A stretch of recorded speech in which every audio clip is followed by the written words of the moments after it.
Boa tarde. Queria agradecer a todos os presentes, a mediadora da mesa. Meu nome é Lorena Esteves.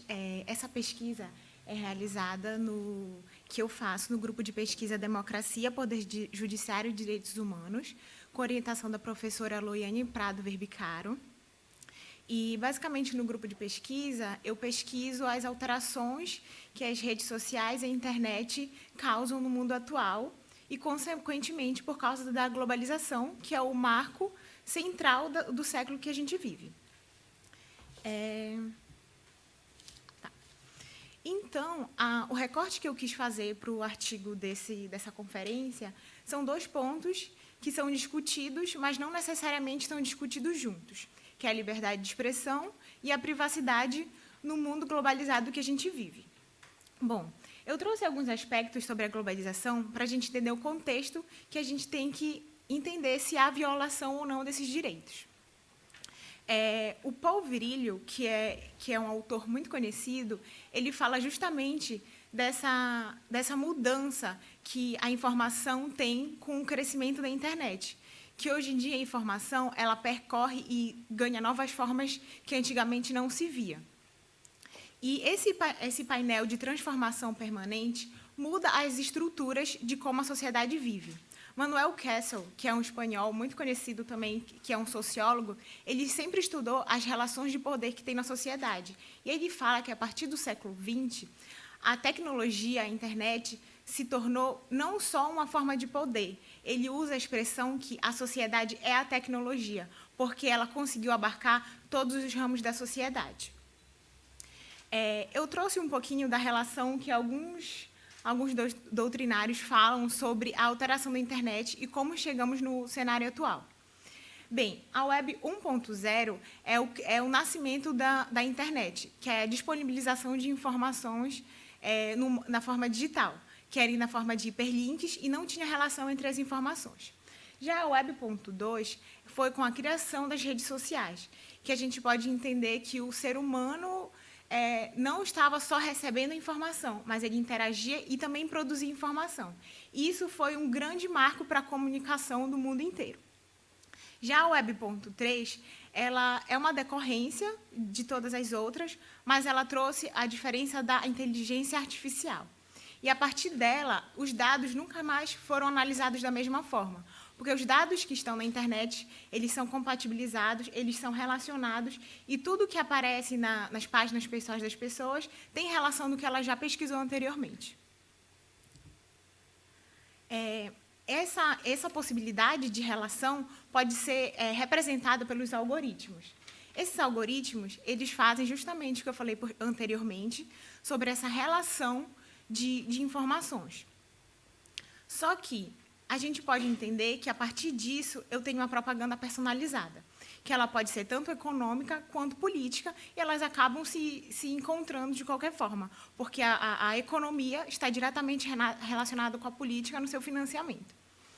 Nesse trabalho, eu tento fazer uma relação mais específica com a política, porque essa propaganda personalizada, a partir do que as pessoas utilizam, acaba por alterar as formas de consumo no saber-espaço, que o ser humano ele não é mais visto como um indivíduo para os agentes globais que analisam essas informações, mas como forma de consumo de suas informações.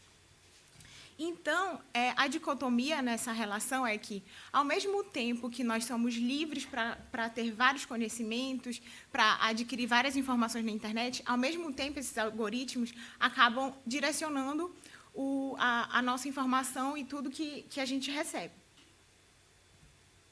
Com isso, ocorre uma manipulação das informações que relativiza o discurso.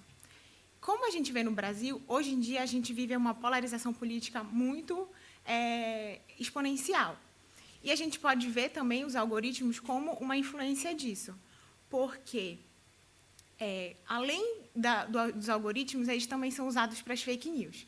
Antigamente, a gente sabia exatamente qual era o discurso político que a gente estava lendo nas mídias tradicionais, se era um jornal de esquerda, de direita, e hoje em dia é muito difícil a gente conseguir fazer essa relação, porque as fake news conseguem fazer relações parecidas com jornais que a gente acha que é de direita ou que é de esquerda, E isso gera uma intolerância muito grande entre as pessoas, porque elas acabam escutando o eco da sua própria opinião e, quando elas se deparam com outras verdades que elas não estão acostumadas a escutar, justamente porque a sua rede é fechada e ela acaba se fechando por pessoas que só concordam com a sua opinião, gera uma intolerância.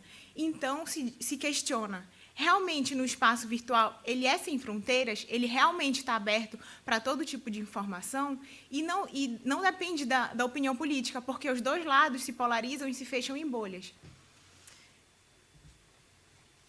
E a grande problemática disso é porque eles usam essa verdade absoluta, que a pessoa acha que todo mundo concorda com ela, porque ela se fecha naquele seu ciclo, e a partir do momento que alguém discorda dela, ela não consegue utilizar e entender a liberdade de expressão, acabando tendo uma distorção do que é liberdade de expressão, porque ele acha que ele pode atacar de forma intolerante o outro por não concordar com a sua opinião. Então, a questão toda da liberdade de expressão e da privacidade é que, como nós vivemos ao mesmo tempo que a gente tem essa estruturação, a gente não tem regulação específica, porque essa constante mudança, muitas vezes o direito não consegue acompanhar, porque as fontes do direito, a partir dos costumes, tem uma diferença de evolução com a internet, como eu falei anteriormente, que vive em constante mudança. Quanto à liberdade de expressão, existe muita jurisprudência, mas que não está diretamente ligada com a internet. E, em relação à privacidade, existem algumas ferramentas que no Brasil, hoje em dia, está muito se discutindo sobre privacidade, porque saiu a Lei de Proteção de Dados Pessoais. Mas teve um congresso no STJ que os próprios criadores das leis, dessa lei específica, falaram que essa lei ela conduz um macro dos dados pessoais de forma ampla. Infelizmente, as pessoas ainda vão ter que ter medidas específicas no judiciário para resolver essas questões de violação. Na União Europeia, eu já tenho uma política de privacidade, mas não há uma jurisprudência consolidada entre todos os países. E aqui a gente quer mostrar uma questão de dissonância mundial. Então, eu trago uma solução que o professor catedrático que dá aula na Universidade de Lisboa, Francisco Caberron, que ele fala que uma das saídas seria uma lei supranacional, uma lei internacional que desse regulações gerais para ser utilizado na internet em caso de algumas violações, que nesse caso da pesquisa seria especificamente na liberdade de expressão e na privacidade, porque assim ia evitar que existisse um contraponto de decisões e pudesse ser mais efetivo nas violações que ocorrem na internet, e seria uma forma de pelo menos tentar ajudar nessa mudança que os operadores de direito ainda não estão acostumados e nem sabem como agir, porque ainda é muito novo.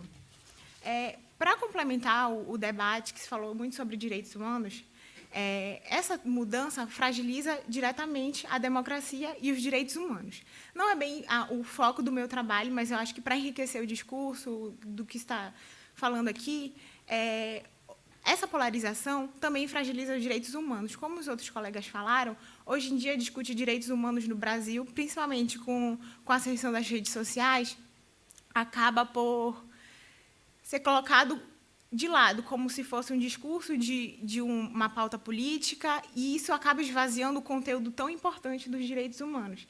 E essa linha tênue tem que ser estudada, tem que ser procurada, tem que ser realmente estudada, porque se a gente começar a esvaziar o discurso sobre democracia e direitos humanos, no futuro os problemas serão ainda maiores do que a gente vê de intolerância.